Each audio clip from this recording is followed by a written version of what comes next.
Good morning, everyone. Some I met yesterday, but some new.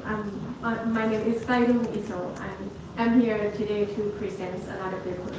The title today is Exploring Moral Responsibility in AI and a comparative analysis with Vinaya Piṭaka.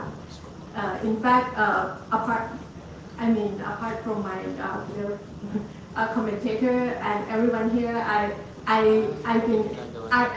have expected to hear some comment from Venerable monks, but I think they have been away for lunch time. Okay, all right, okay. First of all, this paper, I would like to share my basic idea on developing this paper. That I have two key ideas that shape my thinking. In general, I believe that most people use AI with good intention, okay? and do not aim to harm other people or do not use it in the violent way.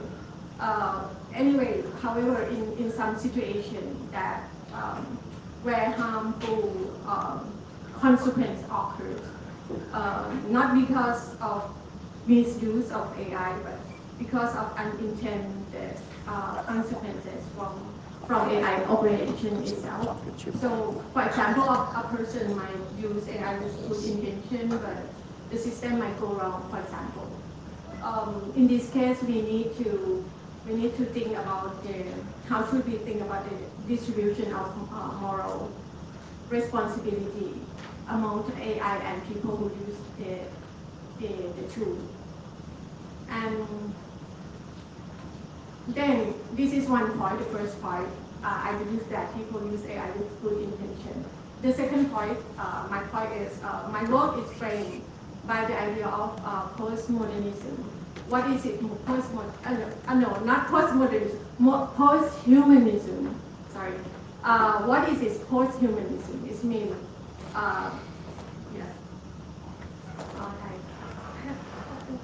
it means when people see technology, especially in my point of view, AI, that as something that deeply transforms how we live and think.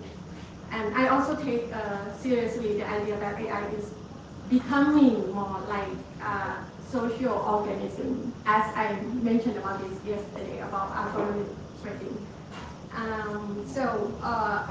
What is it? A social organism is a kind of a new member in our society. This means that whatever AI system do, their action affect other members in society as well. So perhaps we need new kind of ethical tools to think about this. All right, so come to my background. Okay. The background of this study, AI is evolving into a decision-making socio-technical, within socio-technical systems. Today AI doesn't only follow commands, it can make decisions on its own as well, as we see in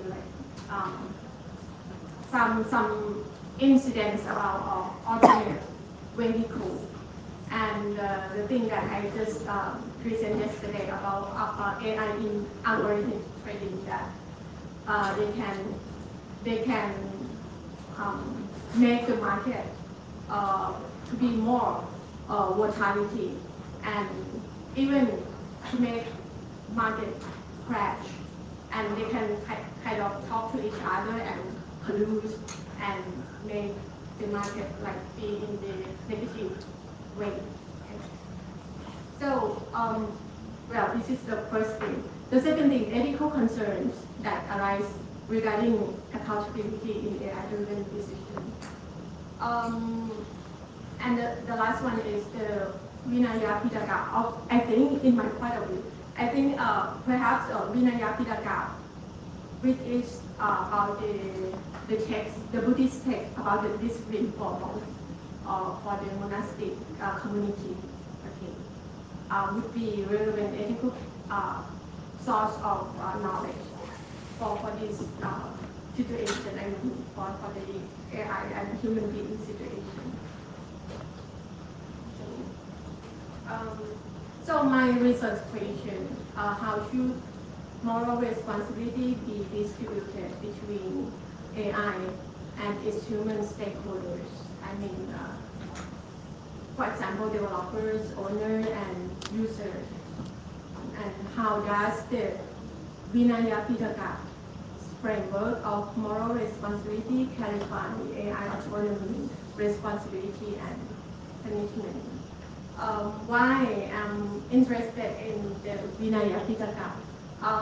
Because, well, the Buddha, okay, the Buddha created the Vinaya Piṭaka to help monks live together in a wise and peaceful way in the monastic community.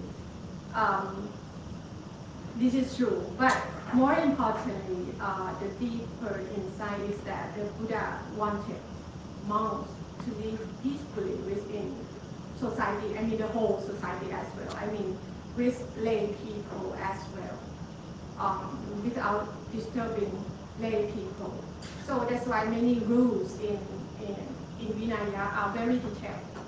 Even covering things like how to eat properly, or how to dress properly, like how to wear the monk robe properly, or how to be in a good manner in front of lay people, for example. And I think these rules are designed to support harmonious living between different members of society, and can give us, perhaps can give us idea for how to treat AI as a new member of society as well. So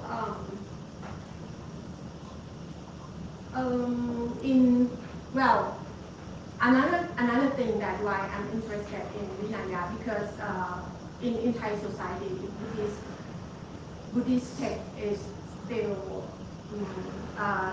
important source of knowledge for Thai people, and I think it can be used as not really announcement, just contribution from Theravada, especially Thai Theravada Buddhists to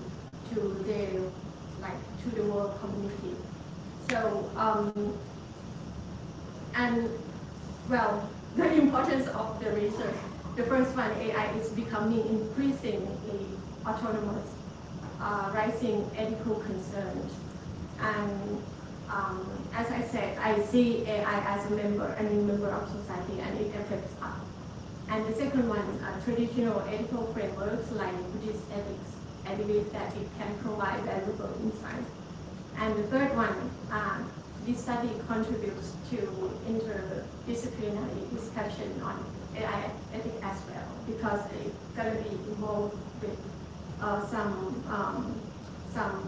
incidents that already happened in the world, and how should we think about the distribution of reward and punishment, for example. Okay, for the research methodology, I use thoughts experiments and conceptual analysis. For the conceptual analysis, I will use it especially when I have to touch the terms like autonomy, intentionality, or causal responsibility, but not in that really deep way of conceptual analysis. I will do it sufficient enough to support my paper.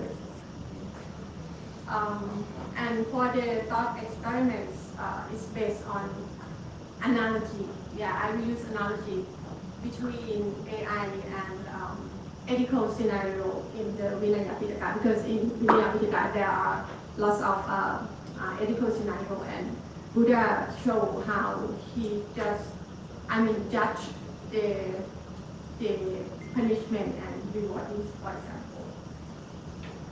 So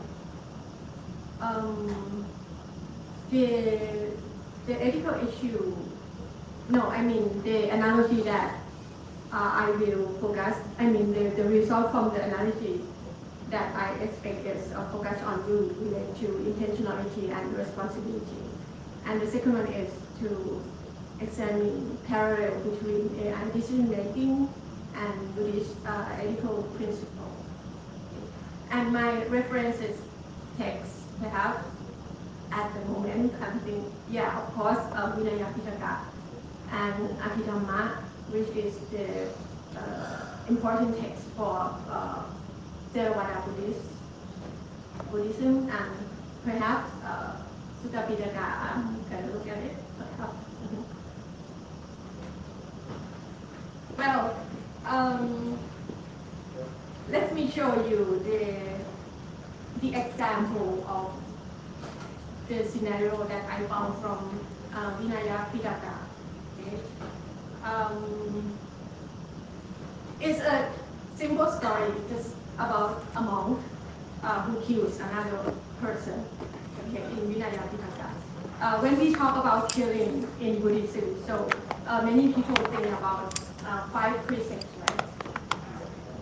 Yeah, the 5 precepts is the good source of knowledge and good source of teaching that teach us not to harm or kill any living being.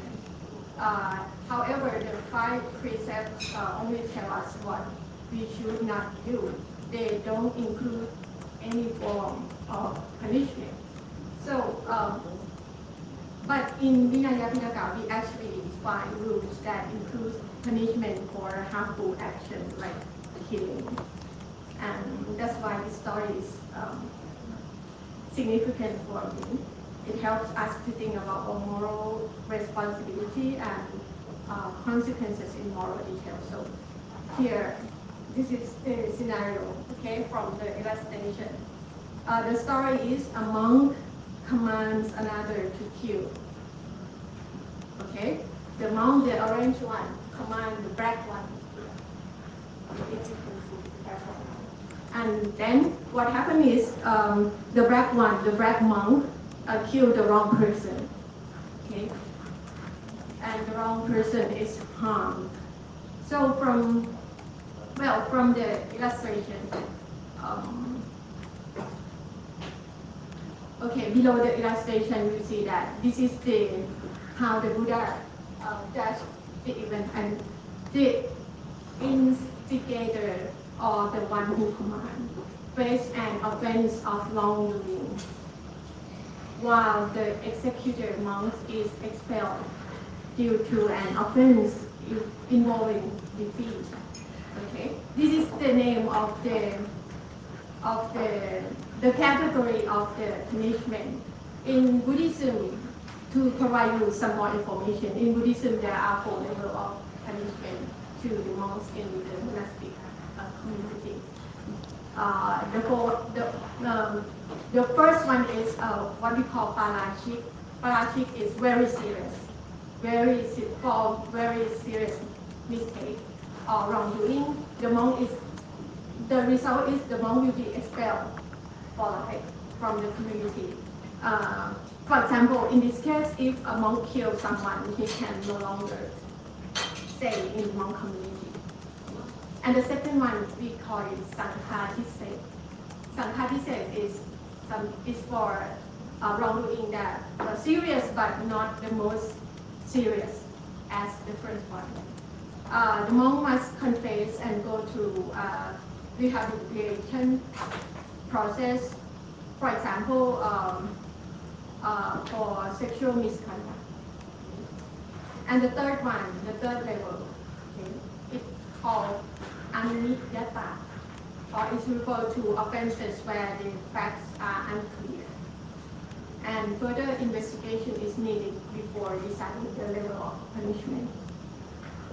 And the fourth one we call Piṭaka, that you see here, offense involving defeat. Okay. Sorry. I mean offense of wrongdoing. Okay, Piṭaka. Okay. This is for minor mistakes like eating at the wrong time, for example. And what happened is the monk just need to confess and they can continue to be in the monastery. So you see that the executor, I mean the one who killed the other, receives a more serious punishment than one who gave the order. The one who gave the order got only Tukata punishment. Okay. So that's quite interesting, isn't it? Because the mastermind got like less punishment. Okay. So well, from this, this highlights three key ethical things: intentionality, causal responsibility, degree of moral brain, which might be included, finding some more explanation from Abhidhamma level as well. This is another important text in Buddhism. Okay. Come to the analogy based on this story, the monk story, the monk kill monk story. Okay. Okay. For the analogy, okay. Think about this. Perhaps this is inferred from my last the presentation yesterday. Broker's company executive instructs an AI trading system to eliminate a competitor. The AI mistakenly targets another company, causing financial crash. Okay. You may think that to eliminate the competitor field like harmful or violence, but in business field, it's actually a common way of practice, just means beating the competition.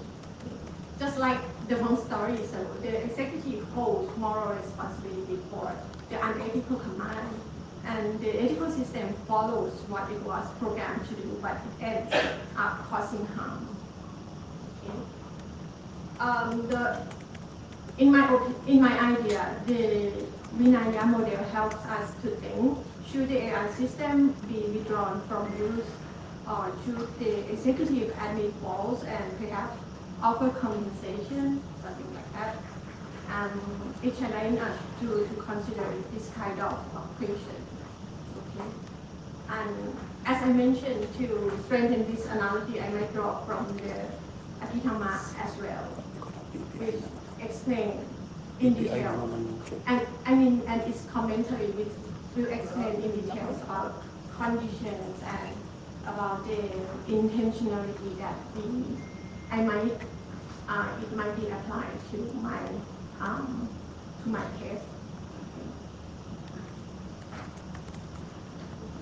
This is the expected contribution, not complicated. Just providing ethical insight on AI responsibility and offer a Buddhist perspective on contemporary AI issues. And the last one, to contribute to policy discussion on AI ethics and regulation. All right. Just to conclude, I believe AI is not just a tool; it's a kind of a new member of our society. So we need to find a way to think about how to live with it properly. Thank you. Thank you. First, please invite our commentator, please.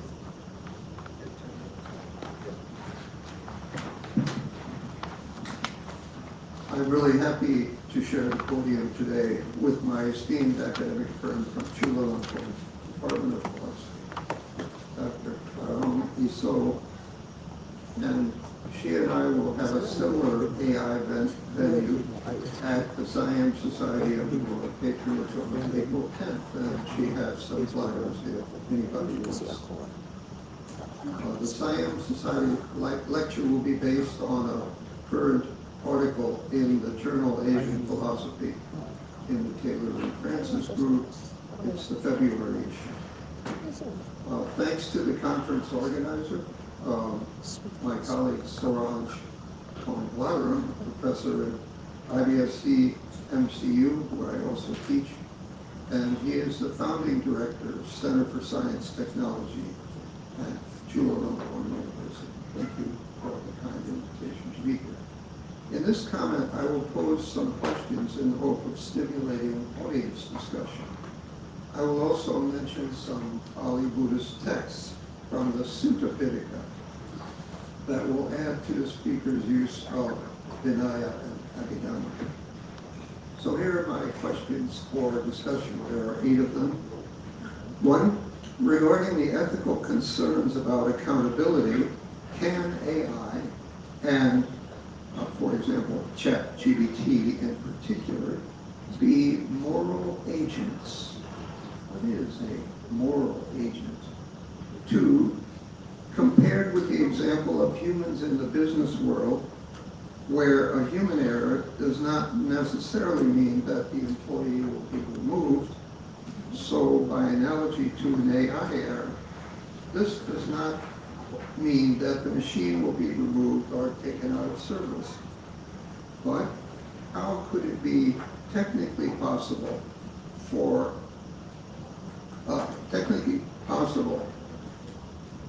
AI to compensate for damages is unclear. Unlike in the human case, what would that even be like?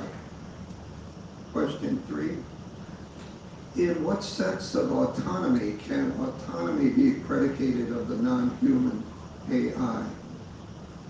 Doesn't the use of a term like that require, in some sense, a self?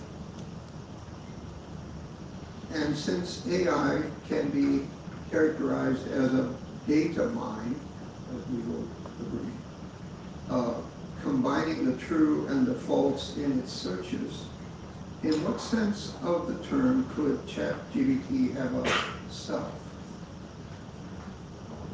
4, in what sense of self-governing can AI be self-governing if ChatGPT does not have a self?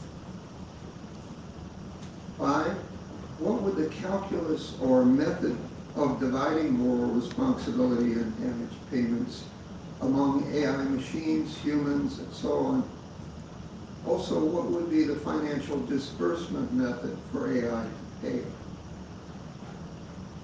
6, in the research presentation, the question is asked, to what extent, if any, should responsibility be assigned to AI itself?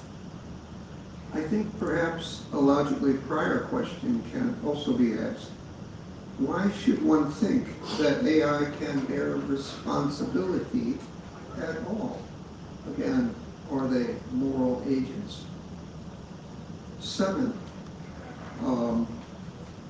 in the future, question, could a humanoid Dharma partner develop with which to dialogue about techniques of meditation practice, monitor progress, and dialogue with a human about problems reported on meditation practice?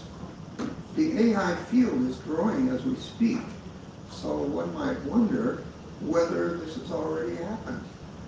The commentator has heard that some Japanese men, for example, have taken humanoid AI partners as brides. 8, and finally, especially intended for group discussion, I want to ask, in what specific ways does Dr. Klairung's interesting research plan open up philosophical questions and or make a contribution to religious studies? Can group members think of any constructive suggestions? Here's my additional data from the Sutta Piṭaka. Avoiding self-contradiction is a rule for debate in Buddhism. I have a book that goes in the back a little bit, and I have some free copies if anybody wants one. You can stop by my desk and get them. They're designed for philosophers, not for the general public. Examples of this worry about self-contradiction occur in Majjhima Nikaya 3-80 in the Kula Sachaka Sutta, that is the Lesser Discourse to Sachaka, and also in the Majjhima Nikaya 256 in the Upali Sutta, Discourse with Upali. Penalties are severe. Not following the principles of non-contradiction results in expulsion from the debate and possibly being killed by a yakta.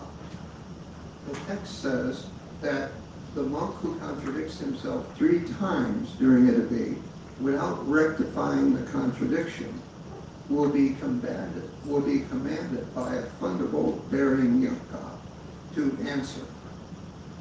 There are 2 senses of this term yakka given by the PTS dictionary. One is either protective or malevolent, spirit, supernatural being, daemon, and 2, a soul, a spirit, or an individual being. Mythologically viewed, the penalty for the monks not answering after being asked 3 times to rectify the self-contradiction is that of having his skull broken into 7 pieces by the thunderbolt-bearing yakka. Naturalistically viewed, the monk's penalty is being excluded from the debate. 2. Another text which brings up the topic of self-contradiction is the interesting Aggivacha Gota Sutta, Discourse to Vachagota on Fire. It's from Majjhima Nikaya 143. This text and others concern the 10 speculative questions. The last 4 of these 10 are: after death, the Tathagata exists. 2, does not exist. 3, both exists and does not exist. And 4, neither exists nor does not exist. That is, after death. Whether and if so, how, AI could provide novel interpretations of the last 4 lemmas of the Tetralemma is an interesting question. For example, both and in lemma 9 could, I think, be both in part and not in other part. How do I get this idea? Because there are many terms for mind and compounds too. The typical ones are heart, mind, or chitta, mind in a general sense, or mando, and consciousness, that is, Vinaya.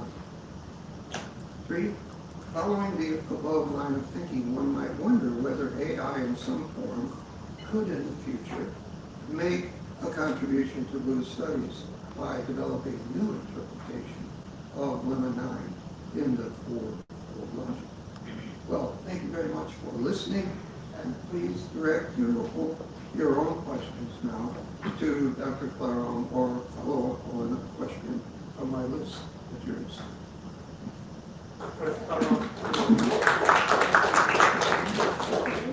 That's very kind of you. In fact, Professor Fan sent me these comments like a few days ago, and once I get the comment, I just stunned. And in fact, at first I plan to, there are 3 texts in Buddhism: Vinaya, Sutta, and Abhidhamma. And I plan to use only Vinaya and Abhidhamma. But since Professor Fan recommended me to look at the Sutta, the reason why I don't want to look at Sutta at first, because in Sutta there are many stories that not involved with perhaps I would say common human being. Like there are some situations that the Buddha talk with like angels or yakka or some spiritual, that supernatural. So, but I'm gonna look at it thoroughly again to find some simple like situation that can use with human being. Yes, and well, to respond some of your questions. Yeah, I'm aware of the topic and the important clarification of the word, the big word like consciousness and mind, autonomy, things like that. And this is my big thing. I mean, very challenging to be sure that it's going to be clear in my research paper. And I would like to respond to the question that would this paper be like contributed to religious study or not? In what way? I think I'm not aiming to create new interpretation from Vinaya, Piṭaka or Sutta or Abhidhamma. I just like to use it in the applied way. But I believe that while I'm doing the research, there might be some meaningful interpretation happen. So perhaps I will put it on my research as well. And for the monastery, if they happen to read it, perhaps they feel valuable or they just like comment me back, which is very good. Yeah, to happen. Thank you. Well, I think it actually sounds like, from what I've learned of you, that Frank has the suggestion for you that you need to write a whole book about this subject. We're looking forward to it. Yes. Time for another question or comment from somebody, please. Suma, go ahead. So just few questions that came out from my mind after listening to you. When we make a mistake, we are punished because we've done something wrong, and as you said about the mind. But when the decision makers are people from the software industry who are also dealing with large language model software developers, and there are so many different people involved in doing that software, so then you don't know who is responsible for creating this problem. Is it the decision made by one person with an agenda or without an agenda? And even worse is when you have one robot trying to command to a data set being sent to, or many data sets coming together to one enormous body where it is releasing the information. Who is actually intervening, who is the decision maker, nobody can make out. Because here we do not know who to punish. If there is danger to people or whether it harms someone. So your paper is very interesting because it brings out the problem of who makes a decision and who is responsible. And it could be anyone or no one, when it comes to a robot. Thank you very much. Other comments or questions? Thank you. There was a mic on down here. Is that a question or no? Would you like to make a reply to or just a suggestion? Yeah? Oh yes, this is her comment. This is a very challenging thing, and I thought about it when I developed this paper, and I think that well, because of the complexity of the situation, so that's why I try to look at the intention of the user and the AI itself as well. I don't think that the developer is in this line of except that the developer, they intend to do it like harmfully, but I believe that they are not. Like for example, to create some technology for weapons, something like that is obviously wrongdoing. Yeah. Thank you. Thank you so much. Daryl? Yes, I have a follow-up question. Thank you so much, both of you. My background is from the United Nations, and as you know, the UN champions diversity, or the value of diversity in the workplace. So now I'm wondering that we are entering the age of AI, and we have all this amazing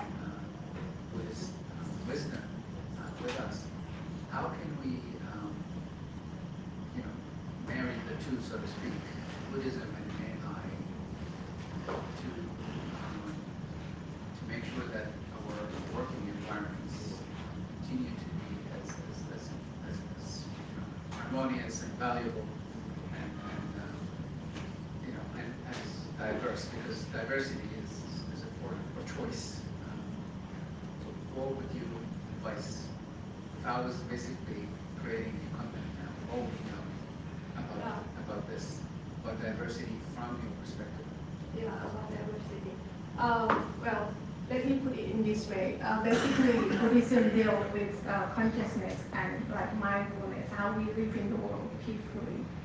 And well, this is the major thing among the human beings that we would like to live peacefully, right? And well, when I think about the AI issue, people talk about the autonomy and is AI moral agents, something like that. But I think it is based on Buddhist point of view to consider AI as moral agent is quite far away from the Buddhist perspective. And for the diversity, we can share this point of view from Buddhist point of view. And the thing that why I pick up Vinaya Piṭaka, this is another important thing that can be strengthen the harmonious way that we living together, because at least we can share that why Buddha think in this way, what is his reasoning to judge the situation, kind of to give some punishment in this way. So perhaps it's kind of open state and open-minded situation. Yes, please. Thank you. Here's a short comment concerning the United Nations Declaration of Human Rights. It's very interesting to try to parallel these with Buddhist texts, and LPN Herrera did just that. I referred to him a lot in an article I published in Contemporary Buddhism some years ago. So there's the source. Thank you. Yes. Okay, yes, please. Hello, I'm Barsha Dasluba. I'm here from Bangladesh. It was a very nice philosophy, comparing philosophy with modern technology. Absolutely great. And I was just wondering if we could expand this and also analyze other belief systems that we have, like Islam and Hinduism, and make it broader, your research proposal. I mean, I would love to collaborate with you and help you have another session. Then we can probably do a comparison of different belief systems that people have, different school of thoughts. And I think that a lot of people actually would benefit from this, because the basics formats can be the same, and we do a comparison of the whole with the Buddhism, with Islam, and what their belief systems was there. And I think a lot of people will actually benefit from that. Thank you. That's very interesting thing. Perhaps in the near future, yeah, we can like explore. Thank you, and then if you don't disagree with my paternalism, I suggest that you two should sit together at lunch now, and or at the table, even if you're keeping Ramadan fasting. Please sit together and work out a book proposal while we have this rare opportunity. I'd like to thank both of you for all the detailed work.